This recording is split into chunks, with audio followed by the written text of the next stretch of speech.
Amis téléspectateurs, amis téléspectatrices, amis internautes, bonjour, nous revoici à notre rendez-vous habituel pour décrypter, scruter les réalités de la RDC qui ont des influences sur la région des Grands Lacs.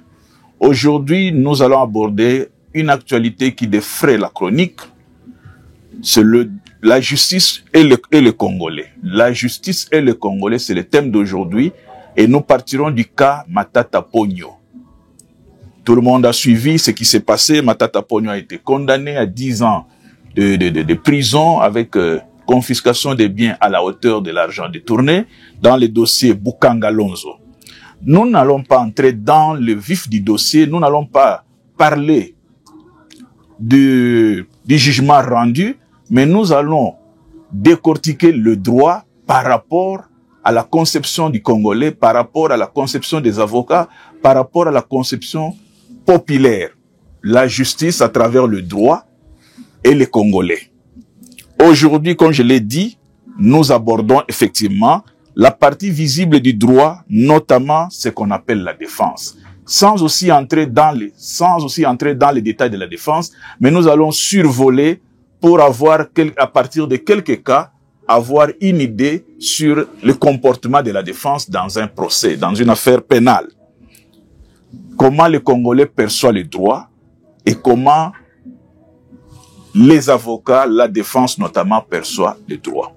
Mais pour y arriver, nous allons partir de Jean Giraudoux. Jean Giraudoux, c'était un auteur français qui avait écrit à l'époque une pièce de théâtre intitulée « La guerre de Troie n'aura pas lieu ».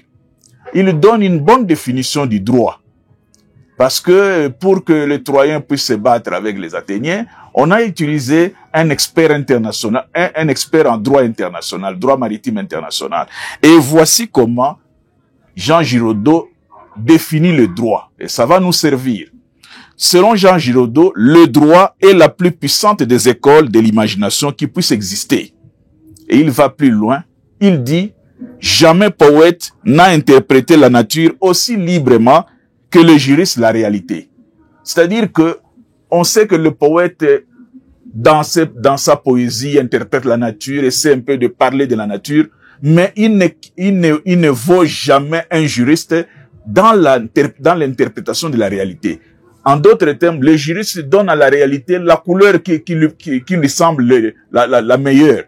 Et donc, le juriste a une liberté qui expose même, qui expose, qui déplace et qui va au-delà même de la liberté, qui frôle même la liberticide. Donc, le droit défendu dans le procès souvent donne un dégoût quand les avocats se perdent dans ce qu'on appelle aussi le courage du mensonge. On a déjà vu des avocats en train de mentir publiquement parce qu'ils doivent défendre une cause perdue. Et ça donne le dégoût. Donc, ils ont le courage du mensonge pour justifier l'injustifiable, voire se moquer des victimes. On n'a pas besoin de donner des détails, de donner des exemples, mais tout le monde a déjà assisté à des procès où les avocats se perdaient effectivement dans le courage du mensonge. Alors, nous allons illustrer, toujours en partant du cas Matata, nous allons illustrer 2 exemples qui vont nous accompagner. Et de ces 2 exemples-là sont aussi des cas vécus par nous-mêmes. Le premier cas, c'est l'affaire Lititi Mboka. L'affaire Lititi Mboka qui a opposé le gouverneur de l'époque, Louis-Alphonse Koya-Diallo, paix à son âme. Koya-Diallo était gouverneur de la province du Katanga, du Chaba à l'époque, commissaire des régions. Et il y a eu des échauffourées au niveau du campus de Lubumbashi. Alors, lors de ces échauffourées, le gouverneur reconnaît avoir enterré un seul mort qu'il a lui-même conduit, il a loué un avion, il est allé déposer la dépouille dans son village au Sancourt. Mais la presse belge a parlé d'une multitude, a parlé des carnages et des massacres. Alors, l'histoire se passe en 1990. Le gouverneur Louis-Alphonse Koya-Diallo a été traduit en justice. Et il a été condamné à la prison, pratiquement à la prison à vie. Alors, un jour, comme je l'ai côtoyé, on s'est côtoyé, on était des amis, il m'appelle, il me dit, Monsieur Kibelbel, je n'ai jamais été en paix parce que, en mon âme et conscience, je sais que il n'y a pas eu massacre. Il y a eu une rixe entre étudiants et moi, j'ai enterré avec l'argent, bien sûr, de la province. J'ai loué un avion. Je suis allé déposer le corps de l'étudiant Tété Lala au Sankour. On l'a enterré. Et je n'ai jamais compris comment la Cour suprême de justice m'a condamné. Alors, il me dit, en tout cas, je te demande, si tu connais un très bon magistrat, un très bon juriste, expérimenté, sage, discret, si tu le connais, tu peux lui poser le problème, qu'il sache s'il a des entrées à la Cour suprême de justice, qu'il puisse lire mon dossier et m'expliquer pourquoi, à quel niveau j'ai failli pour que je sois condamné, moi innocent. J'ai mené des démarches et je suis allé rencontrer un des présidents de la Cour suprême de justice, parce qu'à l'époque, la Cour suprême de justice avait 3 sections. Il y avait le premier président et puis il y avait des présidents. J'ai rencontré un des présidents, un vieux à moi qui était aussi très ami à moi. Je lui ai expliqué l'affaire. Bon, il m'a dit, bon, écoutez, je ne peux pas te répondre, mais bon, à la prochaine occasion, je te dirai quoi. Il a pris les choses au sérieux et il est allé, comme il était à la Cour suprême, il est allé récupérer le dossier de Louis-Alphonse Koya Diallo. Il a étudié ces dossiers-là, de A à Z. Et il a noté tout ce qu'il pouvait noter. Alors, 10 jours après, il m'appelle, il me dit, bon, écoutez, tu peux venir avec le gouverneur Koya Diallo. Nous allons discuter. On s'est fixé rendez-vous dans un restaurant de la Gombe vers 19h30 où il n'y avait plus de monde. Et nous n'étions qu'à 3. Le magistrat, donc le président de la Cour suprême, d'une des sections de la Cour suprême, le gouverneur Louis-Alphonse Koya Diallo et moi, Nikes Kibé Beloka. Nous nous sommes retrouvés. Première condition que le magistrat posait, personne ne prend note, pas de stylo, pas de cahier. Et il a expliqué. Alors il a expliqué, dans ce qu'il a expliqué, qu'est-ce que nous avons retenu? Nous avons retenu 3 choses. Non, notons 2 choses. La première des choses, le magistrat a dit au gouverneur Koya Diallo que si vous avez été condamné, c'est en partie à cause de vos avocats. Le gouverneur ne comprenait pas. À cause de mes avocats. Il dit oui, si vous avez été condamné, en grande partie, c'est à cause de vos avocats. Et il a étayé. 1. On a remarqué avec 10 exemples qu'il a donnés, c'est-à-dire des questions que la justice posait, que la cour posait à Koya Diallo, les magistrats n'ont jamais répondu aux questions posées. Les magistrats, plutôt, qu'est-ce que je dis, les avocats n'ont jamais répondu aux questions posées. Les avocats étaient dans les tralala, étaient dans la diversion. Ils ne répondaient pas aux questions des juges. Et le magistrat, donc, le vieux qui nous avait reçus, a donné 10 cas. Voici telle question. Quelle est la réponse? Koya Diallo donne la réponse. Il dit, voici la réponse de tel avocat. Loin de cela. Donc, vous avez été condamné parce que vos avocats, dans la plupart des cas, n'ont jamais répondu aux questions des juges avec précision. Par contre, il donne 5 cas de réponse de Koya Diallo. Et il conclut, si vous n'avez pas été assisté lors de ce procès, vous aviez 6 sur 10 de chances de ne pas être condamné. Parce que regardez vos réponses aux questions et comparez avec les réponses de vos avocats. Donc, la conclusion a été que la plupart des avocats, lorsqu'ils sont en procès, ils font le spectacle. Ils ne répondent pas aux questions avec des précisions aux questions des juges. Donc, ça, c'est le premier cas que nous avons noté. Et nous sommes partis. Koya Diallo s'est retrouvé apaisé. Maintenant, il a compris pourquoi il avait été condamné au-delà de la politique, de la pression qu'il y avait sur Mobutu. Donc, si Koya Diallo avait été condamné, en grande partie, c'était à cause de ses avocats qui ne répondaient pas aux questions posées par les juges. Il a retenu la leçon et il s'est apaisé et il m'a dit, mon cher ami, maintenant, je peux être apaisé, je suis maintenant en paix parce que j'ai compris. je ne peux pas m'en vouloir à la Cour suprême de justice. La Cour a dit les droits. Ça, c'est le premier exemple. Nous avons un deuxième exemple. Le deuxième exemple concerne votre serviteur, donc moi-même, M. Nikes Kibel-Beloka. En 1997, nous publions un article, le journal Les Coulisses publie un article, et un monsieur est lésé, il porte plainte pour injure et diffamation, et on est convoqué au tribunal de paix de Lemba à Kinshasa. Lorsque nous avons la citation, je vais revoir le président de la Cour suprême, qui m'avait donné conseil dans le cas de Koya Diallo.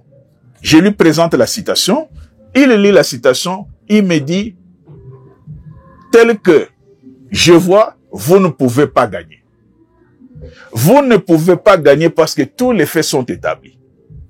Mais il y a une voie de sortie. Et quelle est la voie de sortie? Il me dit ceci, si la petite chance qu'il vous reste de gagner, cherchez des jeunes avocats. Ne prenez pas de vieux avocats. Cherchez des jeunes avocats. Pourquoi? Parce que les jeunes avocats, ils ont le temps de lire leurs cours de droit. Ils les lisent jusque dans les détails. Ils soulèvent toutes les exceptions. Par contre, les vieux avocats, ils n'ont pas le temps de répéter parce qu'ils ont la matière. Et les petits détails leur échappent. Voilà le conseil qu'il va me donner. Et je rentre à mon bureau. Dans l'immeuble où était mon bureau, il y avait un cabinet d'avocats, Maître Kilumbu, je le cite. Nous prenons ce cabinet où il y avait 5 jeunes avocats. Et lorsque nous nous retrouvons devant le tribunal, je vous assure, les jeunes avocats ont soulevé toutes les exceptions possibles au point que la partie accusatrice avait pris. Les 2 avocats se sont énervés durant tout le procès. Et ce n'était plus le procès entre le journal Les Coulisses et le monsieur là, c'était finalement des querelles entre les avocats. À chaque fois que les jeunes avocats, à tour de rôle, demandaient la parole, soulevaient des exceptions, le vieux avocat trouvait qu'on perdait le temps et il s'est fâché. Donc, l'énervement nous a permis à nous, finalement, l'affaire a fini par être classée sans suite parce que les 2 avocats ont jeté l'éponge, ils sont partis très fâchés. Donc, voilà un peu comment se sont déroulés. À travers de ces 2 exemples, nous pouvons, chacun peut tirer des leçons. Première chose, les avocats souvent, ils font le spectacle. Ils veulent que les gens le voient lors des audiences. Ils ne répondent pas aux questions des juges. Deuxième chose, prenez les jeunes avocats parce que eux, ils ont le temps de relire leurs notes. Ils ont le temps de se confirmer, de confirmer qu'ils sont réellement des juristes formés. Par contre, les vieux avocats, ils ont la réputation, ils n'ont pas le temps de parcourir tout. Alors, lorsque nous revenons sur le cas Matata Pognon, comme nous l'avons dit, ceux qui ont eu la chance de suivre le procès, ils ont suivi une séquence où le professeur Nyabirungu, avocat de Matata Pognon, tenait à donner un cours de droit au président de la Cour constitutionnelle. Mais ironie du sort, qu'est-ce qui s'est passé? Le président de la Cour constitutionnelle, dans les arguments qui ont fondé sa conviction pour condamner Matata Pognon, il s'est référé au cours même du professeur Nyabirungu. Tout l'argumentaire du président de la Cour constitutionnelle s'est fondé sur le cours que le professeur Nyabirungu avait donné à l'université de Kinshasa. Cela signifie quoi? Que le professeur Nyabirungu, avocat de Matata Pognon, aurait même oublié les notions qu'il avait enseignées aux étudiants. Parce que, expérimenté avec l'âge aussi, il est allé à l'essentiel. Or, l'essentiel dans une procédure judiciaire, c'est le respect effectivement de la procédure, ce sont les détails. Donc, nous pouvons dire que le cours de droit donné par le professeur Nyabirungu a cloué son client, qui est Matata Pognon. Parce qu'on a vu finalement, le professeur Nyabirungu a demandé à Matata Pognon, ou si vous voulez Matata Pognon, a refusé de comparaître, en donnant des explications qui ont été balayées dans le jugement, et Matata Pognon a été condamné à 10 ans de prison. Donc, avec cet exemple-là, chacun peut tirer les conclusions. Nous revenons donc à ce que Jean Giraudoux a dit, le droit, la plus puissante école, la plus puissante des écoles de l'imagination. Mais l'affaire Boukangalonzo, pour laquelle Matata Ponyo est poursuivi.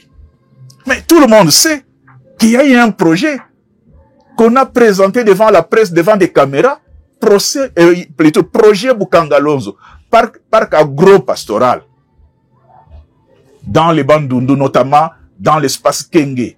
Tout le monde a vu ça. On a vu le président Kabila qui est allé inaugurer. C'est-à-dire quoi? C'est-à-dire que l'argent était sorti. Mais au bout de 5 ans, de 10 ans, il n'y a rien là-bas. Excusez-moi, il n'y a rien. Cela signifie quoi? Qu'il y a eu détournement de fonds. Parce que comment vous présentez un projet? Vous appelez le monde entier. On filme tout. Le président de la République inaugure ou bien pose la première pierre. Et 3 ans, 5 ans, 10 ans après, il n'y a rien. Alors, on vous dit que vous avez détourné. Vous dites non, je n'ai jamais détourné. Et il y a des avocats, effectivement, qui doivent vous défendre. Voilà les dégoûts du droit. Voilà ce qu'on appelle le courage du mensonge. Les avocats savent très bien que il y a quelque chose qui ne va pas. Mais ils viennent défendre l'indéfendable. Bon, on dira que c'est de leur droit et c'est comme ça que le droit est fait. Alors, maintenant, lorsque Matata, c'est-à-dire qu'il y a eu des détourneurs, il y a eu des corrupteurs, il y a eu des corrompus. Alors, lorsque maintenant Matata Ponyo est condamné à 10 ans de prison, qu'est-ce que nous entendons de la bouche des avocats? Des avocats de Matata Ponyo. Ce procès est purement politique. Ah, chers amis. Mais oui ou non, il y a eu le projet Boukangalonzo. Mais expliquez-nous, c'est allé où? On connaît même les slogans. Le slogan qui était comme une sorte d'ironie. J'ai planté les haricots et j'ai récolté l'université. Mais ce qui est grave aussi, et ça c'est la conscience du peuple congolais, lorsque les évêques visitent l'université Mapon à Kindu, la personne qui prend la parole au nom des évêques, c'est l'évêque même de cette région, de ces diocèses-là, où le projet a été détourné. Qui prend la parole au nom de tous les évêques? À ce moment-là, nous nous disons, est-ce que Monseigneur a compris? Est-ce qu'il a compris qu'on l'a piégé aussi? Parce qu'on peut piéger tout le monde.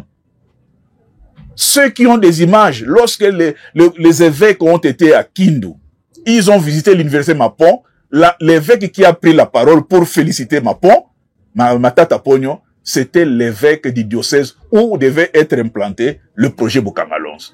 Et ça fait mal au cœur. Donc, première chose, les avocats viennent dire à la presse que non, ce procès est purement politique, donc il ne faut pas suivre ça, la justice est instrumentalisée. Et effectivement, les gens croient. Deuxième constat, on voit les gens, un groupe de gens qui dit non, non, le régime Tshisekedi fait la chasse aux gens du Maniema. Oh! Ah, on a d'abord poursuivi Idi Kalonda, maintenant c'est le tour de Matata. Nous, les gens de Maniema, nous ne pouvons pas accepter ce pouvoir est contre les gens de Maniema. Mais ça, c'est grave. C'est inconcevable. C'est inconcevable. Et la troisième voie, ah non, non, c'est la chasse aux opposants.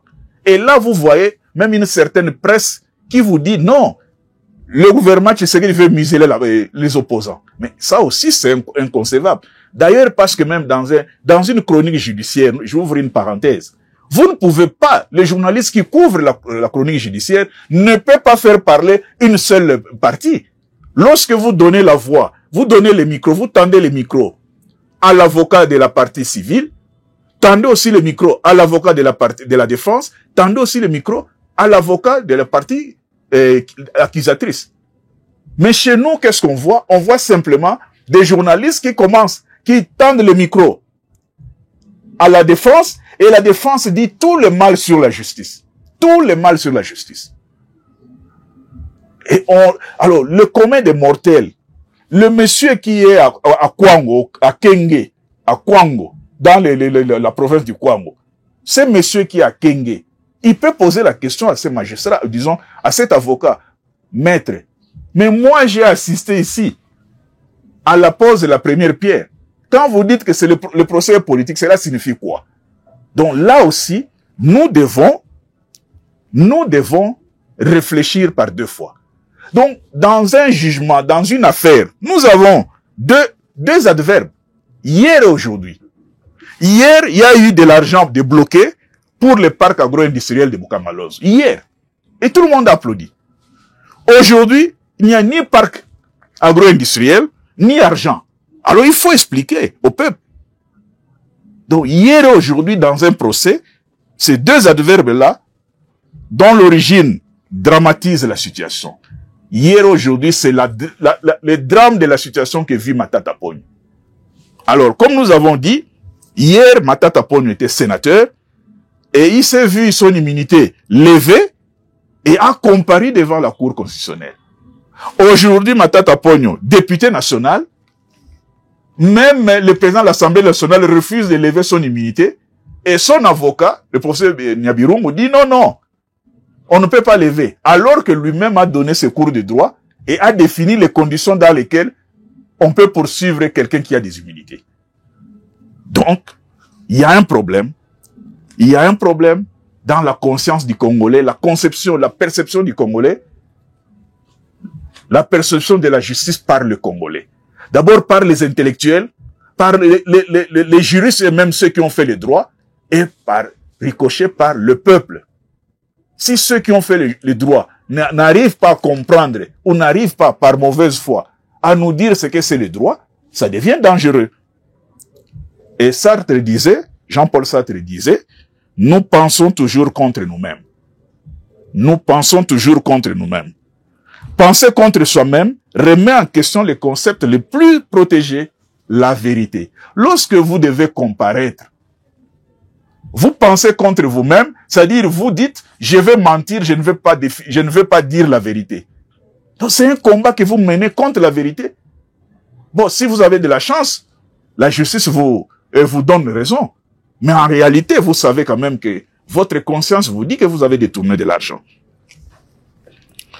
Alors, vouloir revendiquer à tout prix un discours de vérité nous expose à bien des formes de mauvaise foi. Et la mauvaise foi, on le trouve notamment chez des avocats qui défendent, comme je l'ai dit, le courage du mensonge, qui défendent l'indéfendable. Mais on dira que c'est comme ça que le droit est fait. Qu'est-ce que vous voulez? Le droit, Jean Giraudoux le disait, l'école de l'imagination où chaque élément du discours est exposé afin de convaincre le public de la valeur du verdict de l'expert. Et ça, c'est malheureux. C'est malheureux. Avec les mêmes faits, vus et palpables, on peut arriver à en donner une autre interprétation et souvent opposée à la vérité. Alors, nous avons dit, la justice et les Congolais. Je vais conclure par là, chers téléspectateurs et chers téléspectatrices, chers internautes, mais je vais conclure par un cas, le cas des ADF MTM à Beni. Lors du procès de la Cour militaire opérationnelle à Beni, l'auditeur général, feu général Tim Munkutu, s'était étonné plus de 5 fois. Et voici son étonnement. Il disait ceci, je suis surpris. Sur 10 personnes tuées à Beni, 7 sont Nandé. Sur 10 personnes tuées par les ADF, par les terroristes islamistes MTM à Beni, 7 sont Nandé. Curieusement, nous venons pour trouver la vérité. Ce sont les Nandé qui boudent la justice, qui disent que cette justice est corrompue. Donc, c'est au fait cette perception que la population congolaise n'a jamais accepté la justice. Et la faute ne vient pas de la population. Parce que même pour les cas de Beni que je cite, on a vu des intellectuels, on a vu des notables bouder la justice. On ne va pas aller dans les détails, mais cet exemple-là, je voulais quand même l'insérer pour dire le Congolais n'est pas prêt à accepter la justice. Et d'ailleurs, même dans le pacte social que proposent les évêques de la Senko et l'église du Christ au Congo, ils disent quoi? Pas de victimes, pas de bourreaux. Nous ne sommes pas là pour juger. Nous voulons la paix. Mais on vous dit, la paix ne peut pas aller sans la justice. D'abord la justice et la paix après. Donc lorsque vous fermez les yeux sur 3000 personnes tuées, sur 5500 blessés, sur des déplacés de guerre. Vous dites, nous n'avons pas besoin de la justice, nous avons besoin de la paix. On n'aura jamais cette paix. On n'en aura jamais. Et si, à chaque fois qu'on arrête un homme politique, sa famille politique, son village se met debout en disant, c'est un procès politique, dans ces pays, on ne trouvera jamais la paix parce qu'il n'y aura pas de justice. Et cette mauvaise habitude des Congolais qui n'aiment pas la justice influe surtout. Les Congolais critiquent tout jugement rendu, même sans discernement. Et ça pose un problème sérieux de notre acceptation, de notre perception de la justice. Et on peut se poser même des questions. Partout où vous passez, il y a des facultés de droit. Ah, ça sert à quoi si ceux-là qui font le droit, les spécialistes du droit, n'arrivent pas à donner du pouvoir, à donner du crédit aux tribunaux? C'est ça tous les problèmes et tous les questionnements. Chers téléspectateurs, chers internautes, voilà comment nous avons voulu prendre l'angle du procès Matata Ponyo, un angle que peut-être vous n'avez pas vu, mais nous voulions prendre cet angle de la justice, la perception de la justice, par rapport d'abord aux avocats eux-mêmes qui sont des experts du droit, et par rapport à la communauté. Pour que si nous voulons que notre pays puisse aller de l'avant, nous devons croire à notre justice, parce qu'il n'y a que la justice qui élève une nation. Si vous avez aimé, likez. Si vous avez aimé, nous avons besoin de vos commentaires. Les coulisses RDC TV vous dit merci et vous fixe rendez-vous à la prochaine occasion.